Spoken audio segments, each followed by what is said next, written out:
هاك سعيد.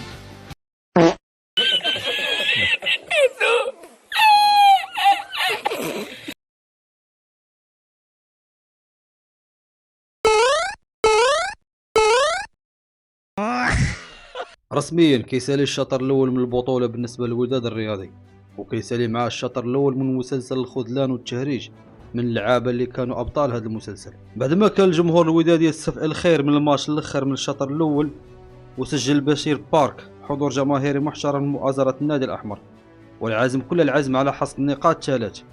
لكن مجددا كتعاود تبان بوادر ماتش سيء، تسجيل اولى الاصابات العضليه، الياس شتي كيتصاب، ومجددا كذلك كيلقى راسو البنزرتي مجبر باش يدخل ايت برايم رغم الاصابه المبكره في الماتش. فالفريق كيبين على تماسك واضح والعمل على تصعيد ريتم الماتش بداش كتبان البوادر ديالو. لكن عاوتاني ومن حيث لا ندري ابو الفتح يفتتح اولى الهدايا للخصم، ضربه جزاء فضعيه ما كتشكل حتى خطوره على مرمى مطيع، كيهدي بها ابو الفتح اولى الاهداف في الماتش. النتيجه 1-0 للماس.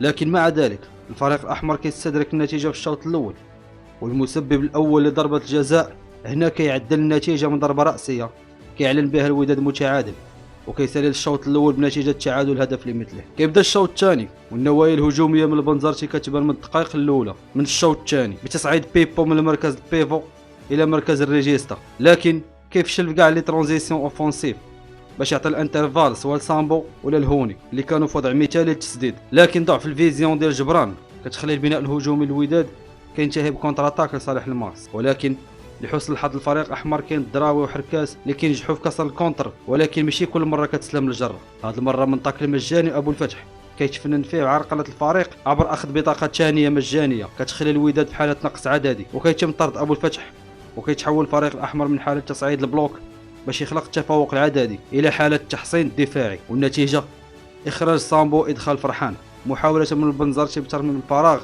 اللي خلاه ابو الفتح في الدفاع. بالرغم من النقص العددي اللي اصبح عليه الوداد، فكذلك تسجلت فراغات في دفاع الماس، اهمها كره اناجم مستر سونتري، وكانوا عنده عدة خيارات تسديد وكل وقت باش يسكاني ويتشير على خاطره. ولكن كان العكس، اناجم هنا مارس الهوايه المفضله ديالو، علي الله يعلي شانك، وكيف ما قلت في الفيديو اللي قبل راه الا جا حتى بينالتي راه كذلك غادي يسونطريه. كيسالي الماتش بنفس نتيجه الشوط الاول، تعادل هدف لمثله. كيسالي الوداد مسار الشوط الاول من البطوله في المركز الرابع، والان الفريق عنده كاع الوقت باش يصلح المسار ديالو.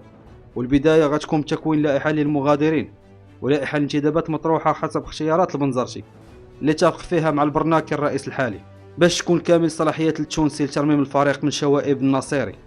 والتوقف لاجل مسابقات الكان غتكون فسحه للبنزرتي تطبيق الافكار ديالو وخطه عمل مع الوداد الرياضي.